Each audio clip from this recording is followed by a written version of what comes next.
அடமானத்தில் இருக்கும் தங்க நகையை மீட்டு மார்க்கெட் விலையில் உடனடியாக விற்க சிறந்த வழி பிரைம் கோல்ட் ஹப். தொடர்புக்கு 9840551787.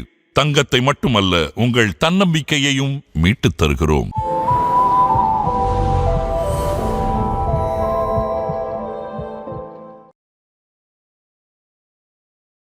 சில பேருக்கு அசிடிட்டி, நெஞ்சு எரிச்சலாக இருக்கும். எதை சாப்பிட்டாலும் ஆசிட் மேலே வருது, அதனால தான் அப்படி இருக்குது. அதை இக்னோர் பண்ணாதீங்க. அது ஒரு ஹார்ட் அட்டாக்குக்குரிய ஒரு சிம்டமாக இருக்கலாம்.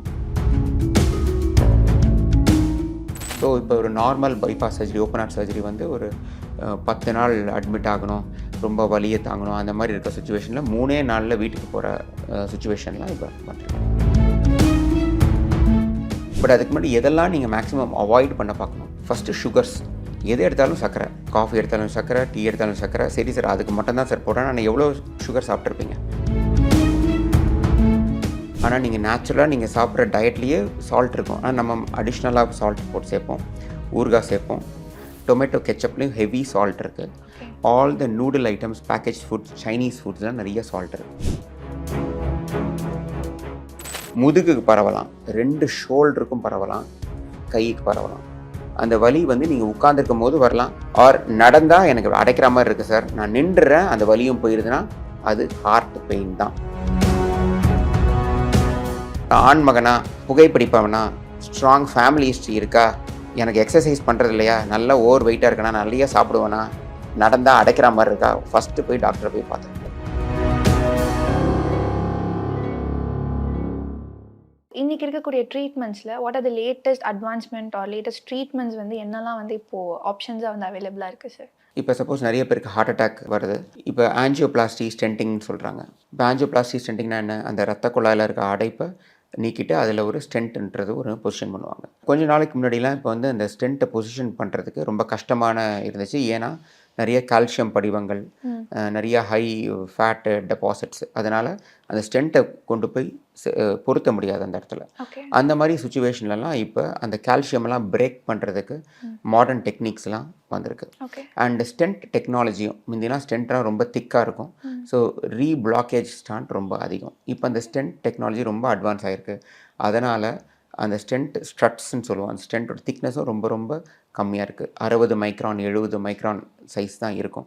ஸோ அது ஈஸியாக போய் டிப்ளாயும் பண்ணலாம். அது திருப்பி பிளாக் ஆகிறதுக்கு வாய்ப்புகளும் கம்மி. பட் த சேம் டைம் எல்லாத்தையுமே நம்ம ஸ்டென்ட்டில் க்யூர் பண்ணிட முடியாது, சரிங்களா? ஸோ சில வேளைகளில் நம்ம சர்ஜரி போகிற மாதிரி இருக்கும். முந்தி காலத்தில் நீங்கள் நினைக்கிற மாதிரி ஓப்பன் ஹார்ட் சர்ஜரி இன்னும் இட் இஸ் தேர். பட் சில பேஷண்ட்ஸ், செலக்டட் பேஷண்ட்ஸில் மாடர்ன் சர்ஜரிஸ் இருக்குது. என்ன மாதிரினா, நம்ம எண்டோஸ்கோப்பி மூலமாக நம்ம பண்ணுறோம், லேப்ரோஸ்கோப்பி மூலமாக கேள்விப்பட்டிருக்கீங்களா? அதே மாதிரி ஹார்ட்டுக்கும் வந்து ஃபுல்லாக செஸ்ட்டை ஓப்பன் பண்ண மாதிரி மினிமலி இன்வேசிவ் பைபாஸ் சர்ஜரி, அதே ரொபாட்டிக் சர்ஜரிஸ்லாம் வந்துருச்சு. 2 சின்ன ஹோல் மாதிரி போடுவாங்க, அது வழியாக 2 ரொபாட்டோட ஆர்ம்ஸ் போகும் உள்ள. டாக்டர் வந்து வெளியிலேருந்தே ஆப்ரேட் பண்ணிவிட்டு அந்த பைபாஸ் சர்ஜரியை ஈஸியாக முடிக்கிற மாதிரி இருக்கும். ஸோ இப்போ ஒரு normal bypass surgery, open heart surgery வந்து ஒரு 10 நாள் அட்மிட் ஆகணும், ரொம்ப வலியை தாங்கணும், அந்த மாதிரி இருக்க சுச்சுவேஷனில் 3 நாளில் வீட்டுக்கு போகிற சுச்சுவேஷன்லாம் இப்போ வந்திருக்கு. ஓகே.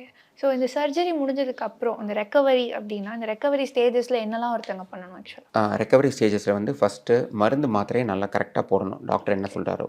அதே சமயம் சுகரை கண்ட்ரோல் பண்ணணும், ஏன்னா அந்த காயங்கள்லாம் ஆறணும். செகண்டரி வந்து அவருக்கு வந்து எக்ஸசைசஸ் சில சொல்லி தருவோம். லங் எக்ஸசைஸ், லங் ஃபிசியோதெரப்பி சொல்லுவோம். Daily walking must. இது வந்து cardiac rehabilitation. So gradual increase in exercise, lung improvement, pneumonia காய்ச்சல் இன்ஃபெக்ஷன்லாம் வராமல் இருக்கிறதுக்கு வேக்சினேஷன்ஸ். ஸோ இதெல்லாம் ரொம்ப மஸ்ட் போஸ்ட் சர்ஜரியில். ஓகே. ஸோ இந்த டயட் பற்றி சொன்னோம் அப்படின்னா, இந்த ஹார்ட் பேஷண்ட்ஸாக இருக்கட்டும், இல்லை ஹார்ட் ரிஸ்க் வரக்கூடாது, ஒரு ப்ரிகாஷனரியாக சில பேர் இருக்காங்க ஒரு பர்டிகுலர் ஏஜில் அப்படின்னா, இன்றைக்கி நிறைய டயட்ஸ் இருக்குது. ஸோ கீட்டோ டயட் இருக்குது, இன்டர்மிட்டன்ட் ஃபாஸ்டிங், நிறையா டயட்ஸ் வந்து கொடுக்குறாங்க. ஸோ அப்படி இருக்கும்போது இந்த ஒரு சஸ்டைனபிள் டயட் எல்லாராலையும் டே டு டே லைஃப்பில் இந்த ஒரு டயட் ஃபாலோ பண்ண முடியும் அப்படின்னா, நீங்கள் எந்த டயட் சஜஸ்ட் பண்ணுவீங்க? எந்த டயட்டுக்கும் பேர் கிடையாது. ஸோ நீங்கள் சொன்னீங்க கீட்டோ டயட்டுன்னு இருக்குது, ஜிஎம் டயட்டுன்னு ஒன்று இருக்குது. வேறு ஒரு நாளும் ஒரு டைப்ஸ் ஆஃப் டயட் அந்த வெயிட் லாஸுக்காக சொல்கிறேன். ஸோ இதெல்லாம் வந்து ஒரு விதத்தில் நல்ல விஷயம், ஒரு விதத்தில் கெட்ட விஷயமும் இருக்குது, சரிங்களா? ஸோ உங்களுக்கு ஆஸ் அ பர்சன் உங்களுக்கு எது சூட் ஆகுன்றது தான் பார்க்கணும். ஸோ சூட் ஆகிற டயட் நான் சொல்கிறேன். பட் அதுக்கு முன்னாடி எதெல்லாம் நீங்கள் மேக்ஸிமம் அவாய்ட் பண்ண பார்க்கணும். First sugars. எது எடுத்தாலும் சர்க்கரை. காஃபி எடுத்தாலும் சர்க்கரை, டீ எடுத்தாலும் சர்க்கரை. சரி சார் அதுக்கு மட்டும் தான் சார் போடுறேன், நான் எவ்வளோ சுகர் சாப்பிட்ருப்பீங்க? அது ரொம்ப முக்கியம். சர்க்கரை கூட அந்த காஃபி டீயோட கூட ஒரு பிஸ்கட்டும் வரும். அந்த பிஸ்கட்டில் மைதா, அது oil fried, ghee, butter, vanaspati, sugar again.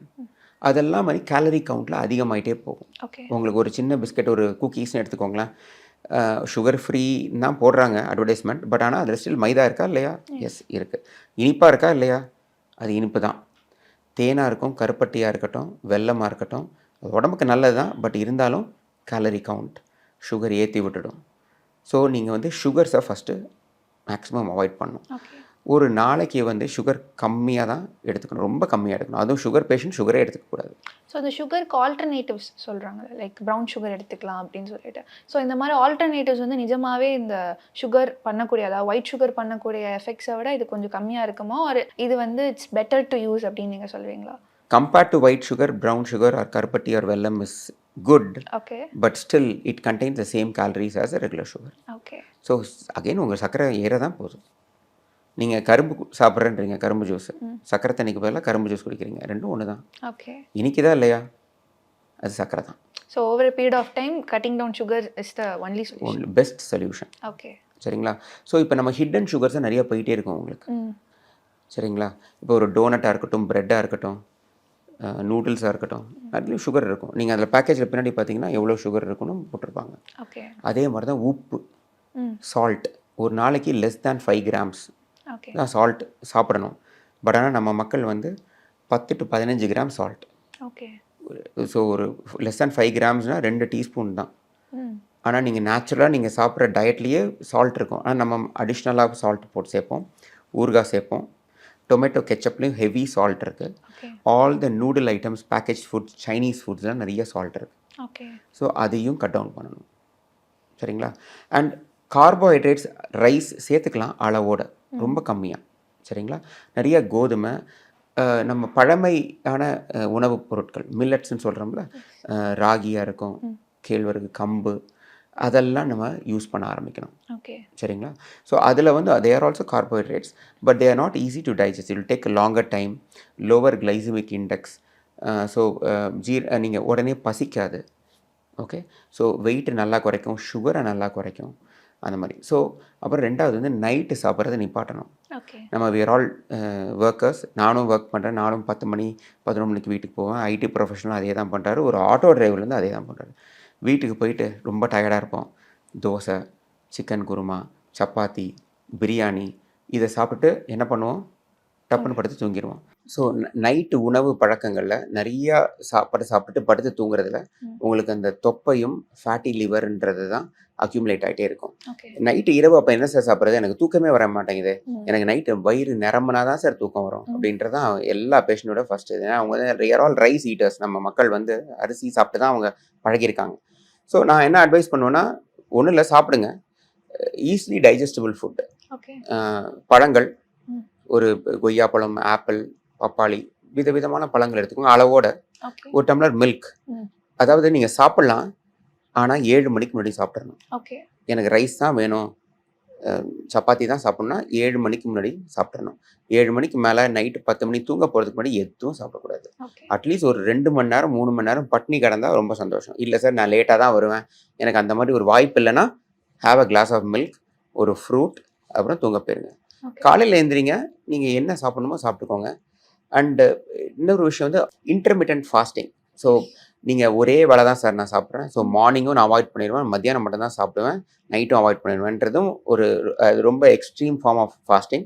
நான் என்ன அட்வைஸ் பண்ணுவேன்னா, 2 வேளை 12 மணி நேரம், 24 மணி நேரத்தை 12 மணி நேரமாக பிரிச்சுக்கோங்க. மார்னிங் நல்லா சாப்பிடுங்க, மத்தியானம் வேணாம், ஈவினிங் ஒரு டீசன்ட் மீல், அதுவும் ஹெவியாக கிடையாது. அதுக்குன்னு நான் 2 வேளை தான் சாப்பிட்றேன்னு சொல்லிட்டு கையில் கிடச்சதெல்லாம் சாப்பிடக்கூடாது. சரிங்களா? அப்பையும் ஒரு ஹெல்தி டயட், ஒரு சப்பாத்தி, கிரேவி. ஏன் சப்பாத்தி சொல்கிறேன்னா, it will take longer time to digest. நீங்கள் இப்போ ஒரு ரொம்ப சிம்பிள் எக்ஸாம்பிள், ஒரு பிரியாணி சாப்பிட்றீங்க, சாப்பிட்டோம்னா உங்களுக்கு என்ன தோணுது? தூங்கணும்னு தோணுது. இதே நீங்கள் சப்பாத்தி சாப்பிடுங்க, உட்கார முடியாது உங்களால். என்னடா சாப்பிட்டோம், ஒரு பெரிய கல்லை தூக்கி போட்ட மாதிரி இருக்கே வயிற்றுல. ஏன்னா இட் வில் டேக், அதை அடைச்சா மாதிரி ஆயிரும். It will take a long time to digest. உங்களுக்கு பசிக்கவே பசிக்காது. ஓகே. ஆனால் நீங்கள் பிரியாணி சாப்பிட்டா நல்லா தூக்கம் வரும், தூங்கி எந்திரிச்ச உடனே திருப்பி யூ வில் பி ஹங்க்ரி. சரிங்களா? ஸோ அது வந்து easily digestible, immediate insulin spike ஆகுது, உங்களுக்கு ஒரு டயர்ட்னஸ் கொடுக்குது, தூங்க போயிடுவீங்க. ஸோ அதுதான் நடக்கும். இதே சப்பாத்தி அது மாதிரி கோதுமை சாப்பிட்றதுல ரொம்ப நேரம் அது இருக்கும். ஸோ நீங்கள் எனக்கு ஈவினிங் எனக்கு ரொம்ப பசிக்குது சார், நீங்கள் சொல்கிற டயட்லாம் நல்லா தான் இருக்குது, கையெல்லாம் தடன்னு வந்துடுது, என்னால் ஒரு வேலையும் பண்ண முடியல, அப்போ ஒரு பிஸ்கட் எடுத்துக்கலாமாச்சு. சரி, காஃபி குடிங்க, டீ குடிங்க, பிஸ்கட் வேணாம். சுண்டல், அவிச்ச வேர்க்கடலை, சுண்டல், பயிறு, வெள்ளரிக்காய், கேரட், அதை மாதிரி சாப்பிடுங்க. நான் அந்த சமோசா தான் சாப்பிட்ணும், அந்த பஃப் தான் சாப்பிட்ணும், அந்த எக் பஃப் தான் சாப்பிட்ணுன்னா சாப்பிடுங்க. 10 நாளைக்கு ஒரு வாட்டி உங்கள் ஃப்ரெண்டோட போனீங்கன்னா சாப்பிடுங்க. பட் மிச்ச நாள்ல எல்லாம் வந்து நீங்கள் வந்து ரொம்ப ஸ்ட்ரிக்டாக இருக்கணும் உங்கள் டயட்டில். So the choice of food தான் வந்து எல்லாமே. சாய்ஸ் ஆஃப் ஃபுட் தான் மேக்ஸ் அ பர்சன். ஸோ ஒரு சர்டன் ஏஜுக்கு அப்புறம் ஒரு பீப்புள் வித் இந்த ஹார்ட் பெயின் வருது, செஸ்ட் பெயின் வருது அப்படின்னாலே இந்த ஆஸ்பிரின் ஓவர் தி கவுண்டரே அவங்க போய் வாங்கிக்கிறாங்க. ஆர் இந்த செஸ்ட்டுக்குன்னு சில டானிக்ஸ்லாம் வந்து கொடுக்குறாங்க இந்த விஷயத்துக்காகவே. ஸோ இந்த மாதிரி மெடிசின்ஸை வந்து அவங்களே செல்ஃப் மெடிகேட் பண்ணிக்கிறது வந்து இஸ் இட் அட்வைசபிள்? டெஃபினட்டாக கிடையாது. டாக்டர் ப்ரிஸ்கிரிப்ஷன் இல்லாமல் ஆஸ்பிரின்லேருந்து எந்த மாத்திரையும் நீங்கள் அவாய்ட் பண்ணுறது தான் பெட்டர். ஏன்னா உங்களுக்கு வந்து இப்போ ஃபார் எக்ஸாம்பிள் சார்பட்ரேட்னு ஒரு மாத்திரை இருக்குது, ரொம்ப காமனாக நிறைய பேர் யூஸ் பண்ணுவாங்க. உங்கள் தாத்தா பாட்டி ஏதாவது வச்சு நாக்கு கடியில் அந்த மாத்திரையை வச்சா எனக்கு நெஞ்சு வலி போயிடும், அந்த ஹார்ட் வலி போயிடும் அப்படின்னு. ஸோ நிறைய யங்ஸ்டர்ஸ் என்ன பண்ணுவாங்க, அதை வச்சுருப்பாங்க கையில். எனக்கு வந்து நெஞ்சு வலி வந்தால் உடனே போட்டுக்கிறதுக்கு இது நான் படித்தேன், ஒரு யூடியூப்பில் பார்த்தேன் அப்படின்றது. அந்த சார்பட்ரேட் வந்து ரத்த குழாய்களை விரிவடைய வச்சு ஹார்ட்டுக்கு நிறைய ரத்த ஓட்டத்தை சீர்படுத்தும். உங்களுக்கு அந்த வலி வந்து அது வந்து ஹார்ட் வலியே கிடையாது, அது வேற ஏதோ ஒரு காரணத்தினால ஒரு சதப்பிடிப்பு. நீங்கள் அந்த மாத்திரையை வைக்கிறீங்க, அந்த மாத்திரையோட சைடு எஃபெக்ட் என்னன்னா பிபி ட்ராப் ஆகும், பிபி குறையும். பிபி குறைஞ்சோன்னா என்ன பண்ணும், தலை சுத்தம், வேர்க்கும். அவர் என்ன நினச்சிருவாரு, நம்மளுக்கு ஹார்ட் அட்டாக் தான் வந்துருச்சு, இன்னொரு மாத்திரையை வையின்னு சொல்லி வச்ச உடனே பிபி சுத்தமாக குறைஞ்சிடும், அவர் மயங்கி கீழே விழுந்துருவார். அப்படியே ஆம்புலன்ஸில் வந்து சேருவாங்க, அவங்க பார்த்தா ஹார்ட் அட்டாக்கே இருக்காது. ஓகே. ஆஸ்பிரின் போடுறதுல தப்பு இல்லை, இந்த அளவுக்கு சைடு எஃபெக்ட் வராது. பட் மிஞ்சி போன ஒரு கேஸ்ட்ரைட்டிஸ், அசிடிட்டி வரலாம். ஸோ ரெகுலர் ஆஸ்பிரின் யூஸில் அசிடிட்டி, வயிறு புண் அதெல்லாம் வரலாம். ஸோ நீங்கள் எதாக இருந்தாலும் அந்த வலி வந்து இதய வலி தானா அப்படின்னு கேட்டுட்டு மாத்திரை சாப்பிட்றதுல என்ன தவறு இருக்குது?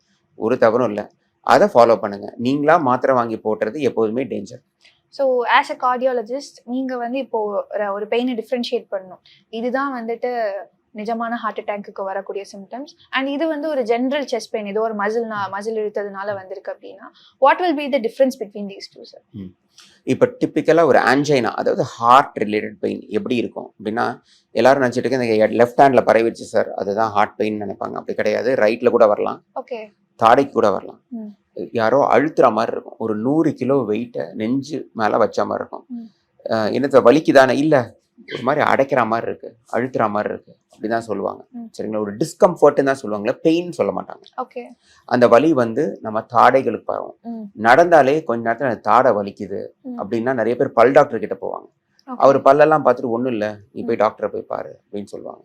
முதுகுக்கு பரவலாம், 2 ஷோல்டருக்கும் பரவலாம், கைக்கு பரவலாம். அந்த வலி வந்து நீங்கள் உட்கார்ந்துருக்கும் போது வரலாம், ஆர் நடந்தா எனக்கு அடைக்கிற மாதிரி இருக்கு சார், நான் நின்றுறேன் அந்த வலியும் போயிருதுன்னா அது ஹார்ட் பெயின் தான். ஓகே. Unless proved otherwise. சரிங்களா? சில பேருக்கு அசிடிட்டி, நெஞ்சு எரிச்சலாக இருக்கும், எதை சாப்பிட்டாலும், தயிர் சாதம் சாப்பிட்டாலும் அசிடிட்டியாக இருக்கும், நடந்தாலும் நெஞ்சு எரிச்சலாக இருக்குது சார், கர்ட் சார், அது கேஸ்ட்ரோஇன்டெஸ்டைனல் ரிஃப்ளக்ஸ் டிஸார்டர்னு அவங்களே முடிவு பண்ணிடுவாங்க. அது ஒன்றும் இல்லை சார், எனக்கு வந்து அது ஆசிட் மேலே வருது, அதனால தான் அப்படி இருக்குது. அதை இக்னோர் பண்ணாதீங்க, அது ஒரு ஹார்ட் அட்டாக்குரிய ஒரு சிம்டமாக இருக்கலாம். நான் ஹார்ட் அட்டாக் பெயின் எப்படி இருக்கும்? இப்போ இந்த ஷோல்டர் வலிக்குது, இங்கே நகத்தினா வலி, அது மசில் பெயின், ஷோல்டர் பெயின். இந்த ஒரே ஒரு இடத்துல குத்துற மாதிரி இருக்கு, சுருக்குன்னு குத்துற மாதிரி இருக்கு டாக்டர், அந்த ஒரு இடத்துல தான் டாக்டர், ஒரு இடத்துல தான், அது ஹார்ட் பெயின் கிடையாது. ஹார்ட் பெயின் எப்படி இருக்கும்? எல்லா இடத்துலையும் இருக்கும், இது ஒரு இடத்துல மட்டும் இருக்காது. மூச்சு இப்படி இழுத்தா இங்கே வலிக்குது சார், மூச்சு இழுக்கும் போது இங்கே பிடிக்குது, இங்கே வலிக்குது, அது சதப்பிடிப்பு தான், ஹார்ட் பெயின் கிடையாது. சரிங்களா? நீங்கள் நிறைய சாப்பிட்றீங்க, நிறைய பிரியாணி சாப்பிட்றீங்க, காரமாக சாப்பிட்றீங்க, சாப்பிட்ட பிறகு நெஞ்சு எரிச்சலாக இருக்குது, வயிறு ப்ளோட்டடாக இருக்குன்னா அது அஃப்கோர்ஸ் அசிடிட்டி தான். ஸோ நீங்களே அந்த கேள்வியை கேட்டுக்கணும். நான் ஒரு பெண்ணா, 50 வயசுக்குள்ளே இருக்கிற பெண்ணா, எனக்கு ஒரு கெட்ட பழக்கங்கள் எதுவும் இல்லையா, எனக்கு வலி வருதா? ஸோ அன்லைக்லி, எனக்கு ஹார்ட் ப்ராப்ளம்லாம் வராதுன்னு டாக்டர் சொல்லியிருக்காரு. சான்ஸ் இல்லை, நம்ம பொறுமையாக போய் பார்த்துக்கலாம். நான் ஆண் மகனா, புகைப்பிடிப்பவனா, ஸ்ட்ராங் ஃபேமிலி ஹிஸ்ட்ரி இருக்கா, எனக்கு எக்ஸசைஸ் பண்ணுறது இல்லையா, நல்லா ஓவர் வெயிட்டாக இருக்கேனா, நிறைய சாப்பிடுவேனா, நடந்தால் அடைக்கிற மாதிரி இருக்கா, ஃபஸ்ட்டு போய் டாக்டரை போய் பார்த்துருங்க. ஸோ வெல் எக்ஸ்பிளைன் ஆக்சுவலி இது. ஏன்னா இது வந்து இந்த ஒரு கன்ஃபியூஷன் வந்து நிறைய பேருக்கு இருந்துகிட்டே இருக்கு. ஏன்னா நீங்கள் சொல்கிற மாதிரி பர்டிகுலராக செஸ்ட் கிட்ட பெயின் வந்துட்டாலே வந்து ஹார்ட் அட்டாக் அப்படின்னு நினச்சிக்கிறாங்க. பட் இந்த மாதிரி அது வந்து ஸ்ப்ரெட் ஆகும், பார்ட் பை பார்ட் எல்லா இடத்துக்கும் ஸ்ப்ரெட் ஆகுன்றது இட்ஸ் த பிகஸ்ட் டிஃப்ரென்ஸ் ஆக்சுவலாக.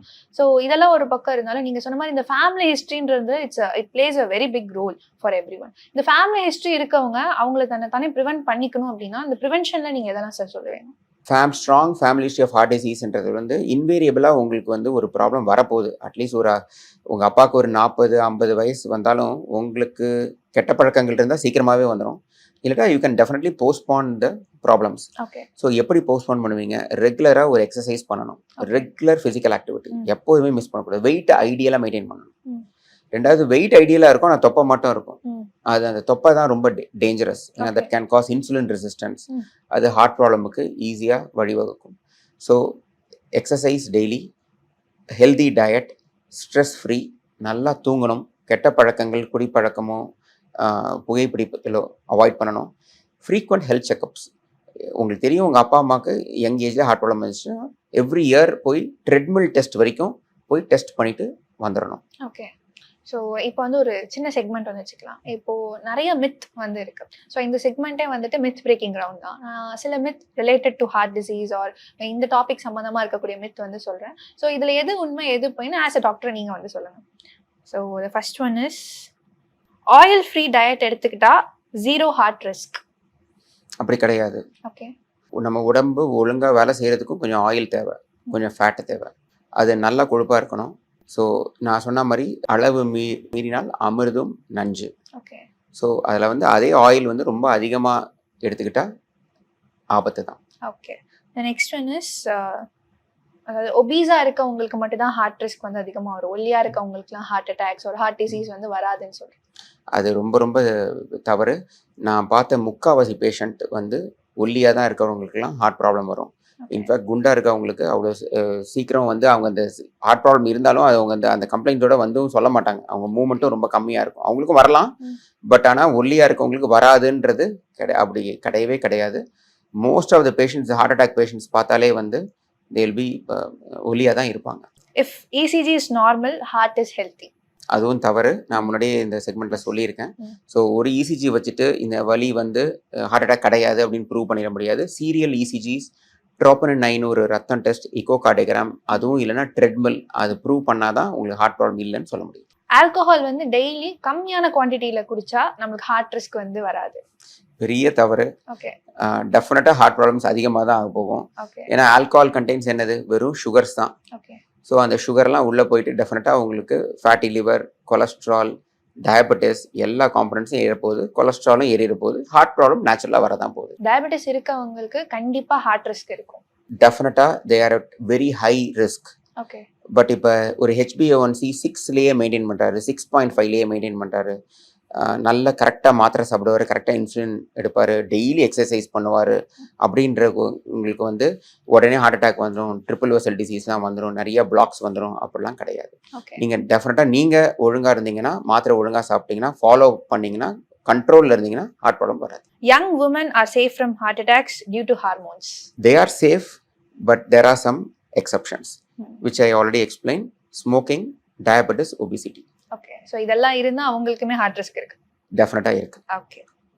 Heart stents are permanent cure. Heart stent வந்து பெர்மனன்ட் கியூர் கிடையாது. ஓகே.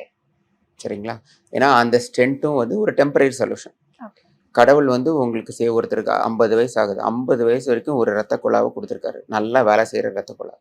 நாங்கள் பண்ணுற ஒரு ஆஞ்சியோபிளாஸ்டினால் அதை க்யூர் பண்ணிட முடியாது.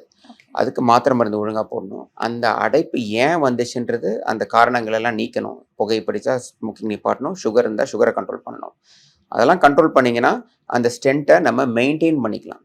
பட் நாளடைவில் மாத்திரை போடலனாலோ சுகர் கண்ட்ரோல்னா அந்த ஸ்டென்ட்டும் பாதிக்கப்படும். பைபாஸ் சர்ஜரி பண்ணாலும் டெஃபினட்டாக it is works longer than stents. Stent போட்டதோட பைபாஸ் சர்ஜரி பண்ணால் இன்னும் லாங் டேர்ம் அவுட்கம் நல்லா இருக்கும். பட் இருந்தாலும் அப்பையும் நான் திருப்பி ஸ்மோக் தான் பண்ணுவேன், நான் சுகரை கண்ட்ரோல் பண்ணாமல் இருப்பேன்னா அந்த பைபாஸ் சர்ஜரி பண்ண ரத்த குழாய்களும் பாதிக்கப்படும். ஸோ லாஸ்ட் மித் வந்து என்னன்னா, walking 10 minutes a day is enough for heart health. Absolutely no, you have to walk more. Okay. So இதில் நெக்ஸ்ட் கொஸ்டின் என்ன அப்படின்னா, நீங்கள் இப்போ 10+ இயர்ஸ் ஆஃப் எக்ஸ்பீரியன்ஸ் இந்த ஃபீல்டில் இருக்குது. As a cardiologist, worst case scenario இந்த பர்சன் வந்து இப்படி இருந்தாங்க, அவங்க இதை முன்னாடியே இதை சரி செஞ்சுருக்கலாம், இந்த ஒரு விஷயத்தை அவங்க முன்னாடியே பண்ணியிருக்கலாம், ஸோ தட் அவங்களோட ஹார்ட் ரிஸ்க் வந்து இந்த அளவுக்கு வந்திருக்காது அப்படின்றதா ஏதாவது ஒரு பேஷண்ட் ஸ்டோரி உங்ககிட்ட இருக்கா சார்? நிறைய ஸ்டோரி இருக்குது. நான் ஒரு யங்ஸ்டரோட ஸ்டோரி சொல்கிறேன். ஸோ அந்த யங்ஸ்டர் வந்து லைக் எவ்ரி ஒன், ஒரு 25 வயசில் இருக்கிற எந்த பையனும் இருக்கிறது தான். அவர் ஒரு சாஃப்ட்வேர் இன்ஜினியர், நல்ல உடல் பொறுமையாக இருப்பார், நல்லா சாப்பிடுவார், எக்ஸசைஸ் பண்ண மாட்டார். ஆனால் வாரம் ஒரு நாள் மட்டும் போய் கிரிக்கெட் விளையாடுவாங்க. ஓகே, சரிங்களா? So he goes to play cricket, but மிச்சம் எந்த நாள்லையுமே அவர் உடற்பயிற்சியே பண்ண மாட்டார். ஸோ அந்த சடனாக ஆக்டிவிட்டி பண்ணுறது. ஸோ அவருக்கு வந்து கிரிக்கெட் விளையாடிட்டு இருக்கும்போது ஒரு நெஞ்சு வலி ஏற்படுது. எங்கள் ஆம்புலன்ஸ் வந்து போய் பிக்கப் பண்ணுறாங்க. ஆம்புலன்ஸில் ஏற்றின உடனே ஹி ஹாஸ் அ கார்டியாக் அரெஸ்ட்னா ஹார்ட் நின்றுது. இந்த ஆம்புலன்ஸ் டிரைவர் வந்து சிபிஆர் பண்ணிகிட்டே வர்றாரு. ஸோ அவரை எமர்ஜென்சி டிபார்ட்மெண்ட் ரிசீவ் பண்ணி சிபிஆர் கண்டினியூ பண்ணுறோம். 1/2 hour. அவருடைய உடல் எடை வந்து 120-130 கிலோ இருக்கும். சரிங்களா? ஸோ சிபிஆர் பண்ணி ஃபைனலாக we had a rhythm. Heart திருப்பி ஸ்டார்ட் ஆகிட்டு நாங்கள் இம்மிடியட்டாக அவரை கேத் லேப் கொண்டு போயிட்டு ஒரு ஆன்ஜியோபிளாஸ்டி பண்ணி ரத்த குழாய் அடைப்பை நீக்கி அவர் வெண்டிலேட்டர்லேயே ஒரு 3-4 நாள் இருந்தார். அதுக்கப்புறம் ஸ்லோவாக அவரை வெண்டிலேட்டரை விட்டு எடுத்துகிட்டு அவர் ரெக்கவர் ஆகி போயிட்டு இப்போ வந்து அவர் ஒரு 7-8 வருஷம் ஆயிடுச்சு அதெல்லாம் பண்ணி. இப்போ வந்து நல்லா ஒல்லியாக ஸ்லிம்மாக கல்யாணம்லாம் ஆகி குழந்தைலாம் இருக்குது அவருக்கு. அவர் வந்து ஏன் இந்த மாதிரி ஒரு சுச்சுவேஷன் வரணும் அவருக்கு, he is very lucky. First உயிர் பொழைச்சதே பெரிய விஷயம். ஸோ அந்த பேராமெடிக் அந்த சிபிஆர் பண்ணி காப்பாற்றினது அந்த கார்டியாலஜிஸ்ட் வந்து he should be very grateful to them. But ஏன் இது முன்னாடி வரணும்? ஒன்றும் இல்லை, ஃபஸ்ட்டு வந்து உடற்பயிற்சி ரெகுலராக பண்ணியிருக்கணும். உடல் எடை அந்த அளவுக்கு வச்சிருக்கக்கூடாது. டெய்லி எக்ஸசைஸ் பண்ணணும். டெய்லி ஒரு 1 hour எக்ஸசைஸ். ஜிம்முக்கு போங்க, சைக்கிளிங் பண்ணுங்கள், ஜாகிங், ஸ்விம்மிங். இப்போ எவ்வளோ விஷயங்கள், மேரத்தான் வருது, ஒரு ஸ்விம்மிங், ஸ்விம்மிங் இருக்குது, மகாபலிபுரம் போனீங்கன்னா சர்ஃபிங் இருக்குது. ஏதாவது ஒரு ஆக்டிவிட்டி, ஃபிசிக்கல் ஆக்டிவிட்டி ஒன்று பண்ணிகிட்டே இருக்கணும். அது டெய்லி பண்ணணும். அட்லீஸ்ட் ஒரு 1 hour பண்ணுங்கள், அவ்வளோதான். நெக்ஸ்ட் வந்து உங்கள் ஃபுட் இன்டேக்கை டெய்லி உங்கள் மிரர் முன்னாடி நில்லுங்க, கண்ணாடி முன்னாடி நில்லுங்க, டெய்லி வெயிங் மிஷினில் ஏறுங்க. என்னடா இவ்வளோ வெயிட்டாக இருக்கேன், ஏன் இவ்வளோ குண்டாக இருக்கேன், அது உங்களுக்கு செல்ஃப் அவேர்னஸ் வந்து you should stop eating, reduce your eating, கண்டதை சாப்பிட்றத நிப்பாட்டணும். And go for a frequent simple health checkup. Okay, அவ்வளோதான். ஸோ இந்த செக்மெண்டோட லாஸ்ட் கொஸ்டின் என்ன அப்படின்னா, உங்களோட வியூவர்ஸ்க்கு இந்த ஒரு மெசேஜ் நான் கண்டிப்பாக கொடுக்கணும், எஸ்பெஷலி அபவுட் ஹார்ட் ரிஸ்க் அப்படின்னா நீங்கள் எந்த மெசேஜ் வந்து கொடுப்பீங்க?